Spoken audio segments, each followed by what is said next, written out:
ഇത് radio Janvani 90.8 megahertz മലയാളത്തിന്റെ മധുരതരംഗം.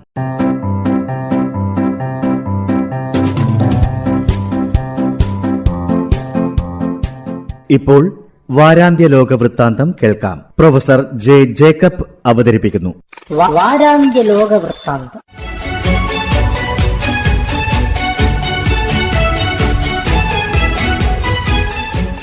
എല്ലാ മാന്യ ശ്രോതാക്കൾക്കും ലോകവൃത്താന്തത്തിലേക്ക് സ്വാഗതം. ഇറക്കുമതി ചെയ്യുന്ന വിദേശ ഉൽപ്പന്നങ്ങളുടെ പകരച്ചുങ്കം വർദ്ധിപ്പിച്ച അമേരിക്കൻ പ്രസിഡന്റ് ഡൊണാൾഡ് ട്രംപിന്റെ നടപടി ഭരണഘടനാ വിരുദ്ധമാണെന്ന് സുപ്രീം കോടതി വിധിച്ചു. കേസു കേട്ട 9 അംഗ ബെഞ്ചിൽ 6 പേരും ട്രംപിനെതിരായിരുന്നു. 9 ജഡ്ജിമാരിൽ 6 പേരെയും നിയമിച്ചത് ട്രംപിൻ്റെ പാർട്ടിക്കാരായ പ്രസിഡന്റുമാരാണ്. 3 ജഡ്ജിമാരെ നിയമിച്ചത് ട്രംപാണ്. റിപ്പബ്ലിക്കൻ പാർട്ടി നിയമിച്ച ജഡ്ജിമാർക്ക് ഭൂരിപക്ഷമുള്ള ഒരു ബെഞ്ചിൽ നിന്നും ഇങ്ങനെ ഒരു വിധി പ്രതീക്ഷിച്ചിരുന്നില്ല. അടിയന്തര ഘട്ടങ്ങളിൽ താരിഫ് വർദ്ധിപ്പിക്കാൻ പ്രസിഡന്റിനെ അധികാരപ്പെടുത്തുന്ന നിയമം ഉപയോഗിച്ചായിരുന്നു ട്രംപിൻ്റെ നടപടി. ഇല്ലാത്ത അധികാരം ഉപയോഗിച്ചു നടത്തിയ താരിഫ് വർധനവ് അധികാര ദുർവിനിയോഗവും ഭരണഘടനാ വിരുദ്ധവും ആയതിനാലാണ് അസാധുവാക്കി പ്രഖ്യാപിച്ചത്. എന്നാൽ പരമോന്നത നീതിപീഠത്തിൻ്റെ തീർപ്പിനെ ദേശസ്നേഹമില്ലാത്ത നടപടി എന്നാണ് ട്രംപ് വിശേഷിപ്പിച്ചത്. മറ്റൊരു നിയമത്തിൻ്റെ ബലത്തിൽ വിദേശ ഉൽപ്പന്നങ്ങളുടെ താരിഫ് വർദ്ധിപ്പിക്കും എന്നാണ് ട്രംപിൻ്റെ ഭീഷണി.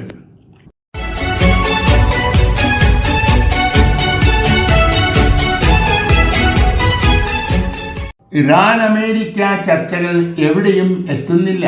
ഇതിനോടൊപ്പം യുദ്ധത്തിനുള്ള തയ്യാറെടുപ്പുകളും പുരോഗമിക്കുന്നു. ആറ്റം ബോംബ് നിർമ്മിക്കില്ലെന്നും യുറേനിയം സമ്പുഷ്ടീകരണം അനുവദിച്ചാൽ മതിയെന്നുമുള്ള നിലപാട് ഇറാൻ ഈ ആഴ്ചയിലും ആവർത്തിച്ചു. ആണവ കരാർ ഉണ്ടാക്കിയില്ലെങ്കിൽ ഗുരുതരമായ പ്രത്യാഘാതങ്ങൾ ഉണ്ടാകുമെന്ന ഭീഷണി അമേരിക്കയും ആവർത്തിച്ചു. അതേസമയം ജനുവരി മാസത്തിൽ കൊല്ലപ്പെട്ടവരെ അനുസ്മരിക്കാനായി 40-ാം നാൾ ഇറാനിൽ നടത്തിയ ചടങ്ങുകൾ സർക്കാരിനെതിരെയുള്ള പ്രതിഷേധ പ്രകടനങ്ങളായി മാറി. സർക്കാരിനെ അനുകൂലിക്കുന്നവരും എതിർക്കുന്നവരും തമ്മിൽ പല സ്ഥലത്തും വെച്ച് ഏറ്റുമുട്ടി. ആഭ്യന്തര കലാപം വീണ്ടും കരുത്താർജിക്കുന്നതിനെ ഉത്കണ്ഠയോടെയാണ് ഇറാൻ ഭരണകൂടം കാണുന്നത്. ഒരു ഭാഗത്ത് അമേരിക്കയുടെ ഭീഷണിയും മറുഭാഗത്ത് ആഭ്യന്തര കലാപവും വലിയ വെല്ലുവിളികളായി തുടരുമ്പോഴും കീഴടങ്ങില്ല എന്ന നിലപാടിൽ ഇറാൻ ഉറച്ചു നിൽക്കുകയാണ്.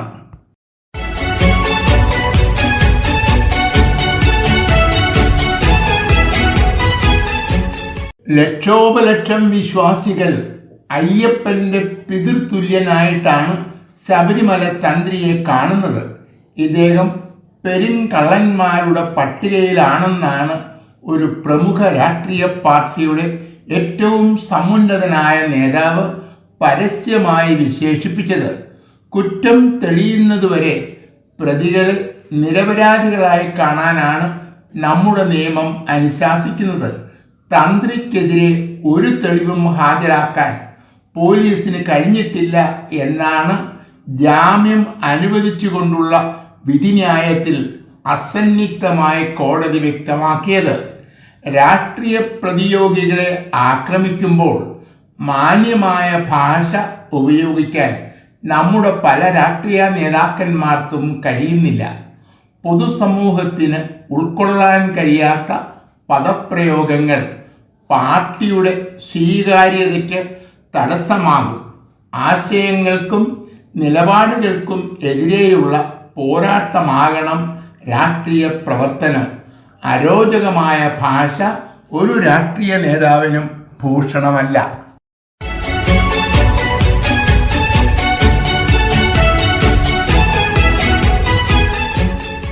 ക്യൂബയിലെ സ്ഥിതി പരിശോധിച്ചു കൊണ്ടിരിക്കുകയാണെന്നും സഹായം എത്തിക്കുമെന്നും കാനഡ മാധ്യമങ്ങളോട് പറഞ്ഞു.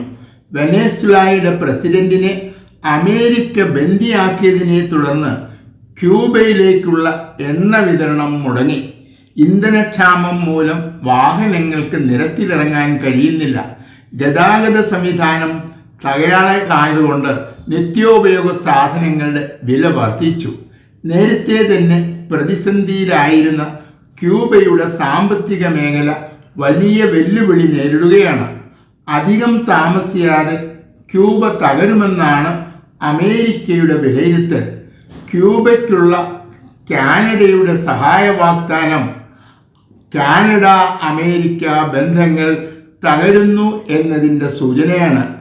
അമേരിക്കയുടെ പ്രധാനപ്പെട്ട വ്യാപാര എതിരാളിയായ ചൈനയുമായി കാനഡ വ്യാപാര കരാർ ഒപ്പിട്ടത് ഈ അടുത്ത കാലത്താണ്. വൻ ശക്തികളെ നേരിടാൻ മധ്യനിരയിലുള്ള രാജ്യങ്ങൾ ഒരുമിച്ച് നിൽക്കാൻ കാനഡയുടെ പ്രധാനമന്ത്രി നേരത്തെ ആഹ്വാനം നൽകിയിരുന്നു.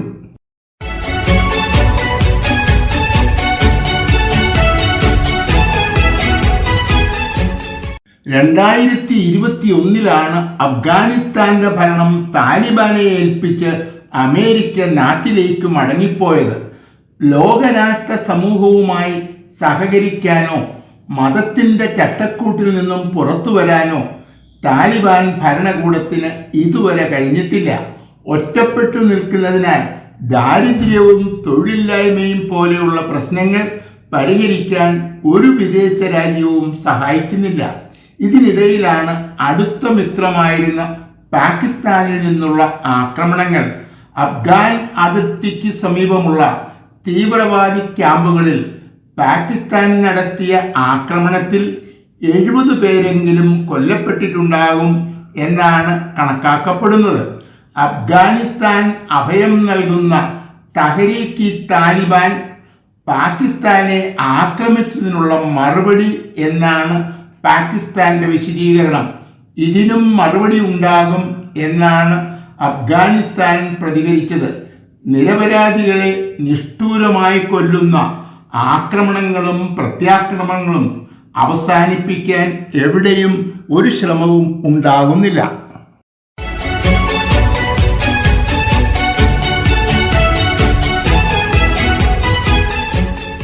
റഷ്യ ഉക്രൈൻ യുദ്ധം ആരംഭിച്ചിട്ട് 4 വർഷങ്ങൾ കഴിഞ്ഞു. യുദ്ധത്തിൽ കൊല്ലപ്പെട്ടവരും ഉക്രൈൻ വിട്ടുപോയവരും ചേർന്നാൽ 1 കോടി കഴിയും എന്നാണ് കണക്കുകൾ സൂചിപ്പിക്കുന്നത്.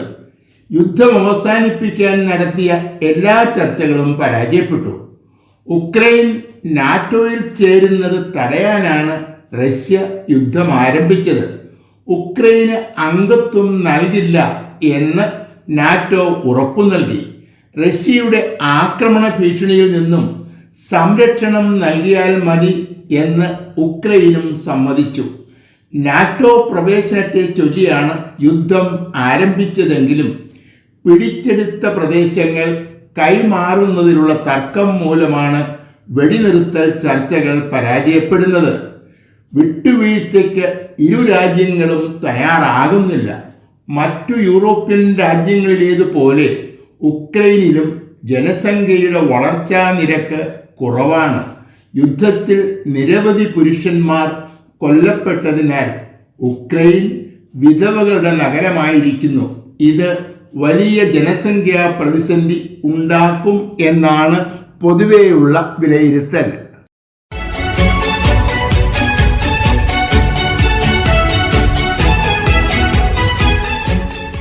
ബംഗ്ലാദേശിൽ ആഭ്യന്തര കലാപം രൂക്ഷമായപ്പോഴാണ് പ്രധാനമന്ത്രി ഷെയ്ഖ് ഹസീന ഇന്ത്യയിൽ അഭയം തേടിയത്.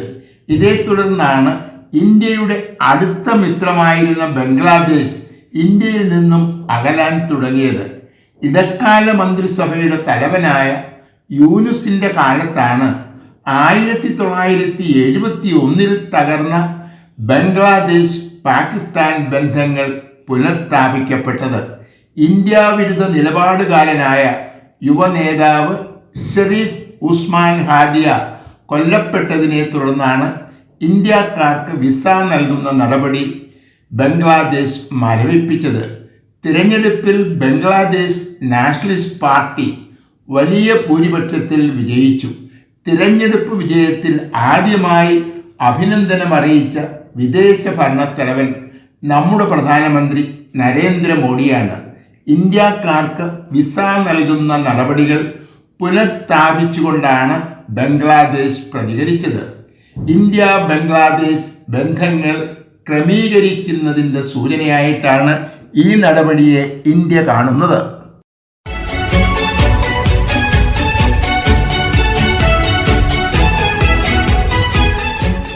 നമ്മുടെ പ്രധാനമന്ത്രി ഇസ്രായേൽ സന്ദർശിച്ചു. ഊഷ്മളമായ വരവേൽപ്പാണ് നരേന്ദ്രമോദിക്ക് ലഭിച്ചത്. ഇസ്രായേൽ പ്രധാനമന്ത്രി ബെഞ്ചമിൻ നെതന്യാഹുവും ഭാര്യ സാറായും ചേർന്നാണ് മോഡിയെ വിമാനത്താവളത്തിൽ സ്വീകരിച്ചത്.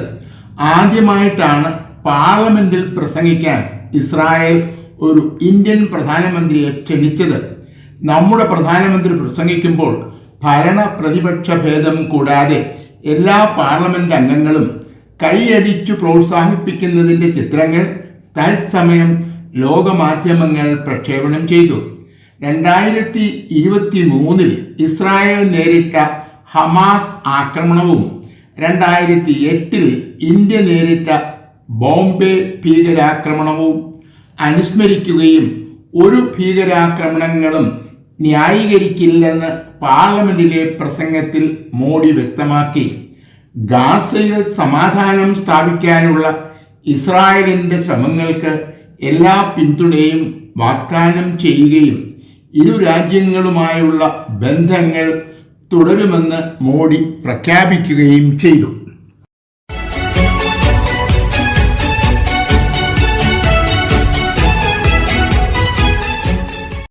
നടപടിയെടുക്കാതിരിക്കാൻ കാരണമുണ്ടെങ്കിൽ 7 ദിവസത്തിനകം ബോധിപ്പിക്കാൻ ആവശ്യപ്പെട്ട് BSNL ഡയറക്ടർക്ക് ഡിപ്പാർട്ട്മെന്റ് നോട്ടീസ് നൽകി.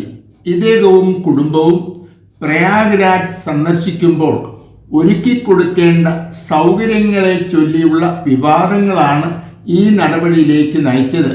പുണ്യസ്നാനത്തിനായി എത്തുന്ന ഡയറക്ടറെയും കുടുംബത്തെയും സേവിക്കാനായി 50 ഉദ്യോഗസ്ഥന്മാർ, 2 കാറുകൾ, ആവശ്യാനുസരണം പഴങ്ങൾ, ബെഡ്ഷീറ്റുകൾ, ഷേവിംഗ് കിറ്റുകൾ, സോപ്പ്, ഷാംപൂ, അടുത്തുള്ള അമ്പലം സന്ദർശിക്കാൻ 2 ബോട്ടുകൾ തുടങ്ങി ഒട്ടനവധി സാധനങ്ങൾ ഏർപ്പാടാക്കാനാണ് ഒരു ഉത്തരവിലൂടെ ഇദ്ദേഹം നിർദ്ദേശിച്ചത്. ഞെട്ടിപ്പിക്കുന്നതും അസംബന്ധത്തിന് അപ്പുറത്തുള്ളതുമാണ് ഈ ഉത്തരവ് എന്നാണ് മന്ത്രി പ്രതികരിച്ചത്.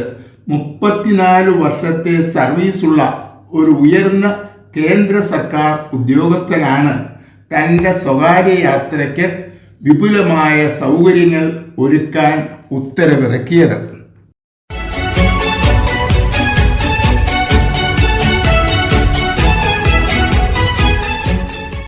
പാർലമെന്റിലേക്കുള്ള തിരഞ്ഞെടുപ്പ് മാർച്ച് മാസത്തിൽ നടത്തുമെന്ന് ഡെൻമാർക്ക് പ്രധാനമന്ത്രി മെറ്റെ ഫ്രെഡറിക്സൻ പ്രഖ്യാപിച്ചു. നവംബർ മാസം വരെ കാലാവധിയുള്ള പാർലമെന്റ് പിരിച്ചുവിട്ടാണ് തിരഞ്ഞെടുപ്പ് നടത്തുന്നത്.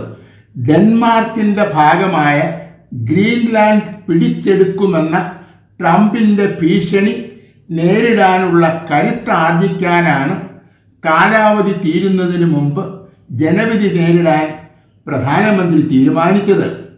മെറ്റെ ഫ്രെഡറിക്സൻ നയിക്കുന്ന സോഷ്യൽ ഡെമോക്രാറ്റ്സ് എന്ന പാർട്ടിയുടെ നേതൃത്വത്തിലുള്ള ഒരു മുന്നണിയാണ് ഇപ്പോൾ ഡെൻമാർക്ക് ഭരിക്കുന്നത്.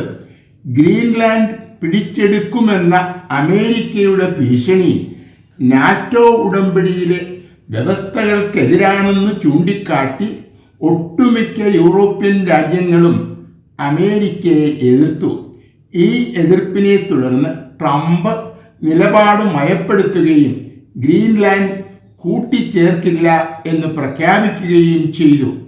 അമേരിക്കയുടെ ഭീഷണിയെ നേരിടാൻ സ്വന്തം കക്ഷിയുടെ ശക്തി വർദ്ധിപ്പിക്കാനാണ് പ്രധാനമന്ത്രിയുടെ നീക്കം. വാരാന്ത്യ ലോക വൃത്താന്തം.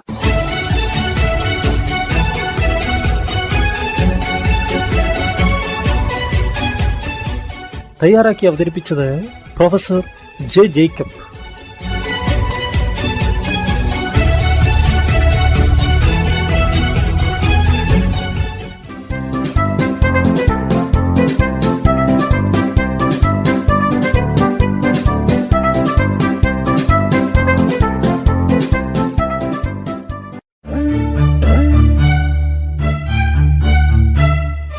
നിങ്ങൾ കേട്ടുകൊണ്ടിരിക്കുന്നത് ജൻവാണി 90.8 കമ്മ്യൂണിറ്റി FM. അറിയേണ്ടതും കേൾക്കേണ്ടതും മാത്രം.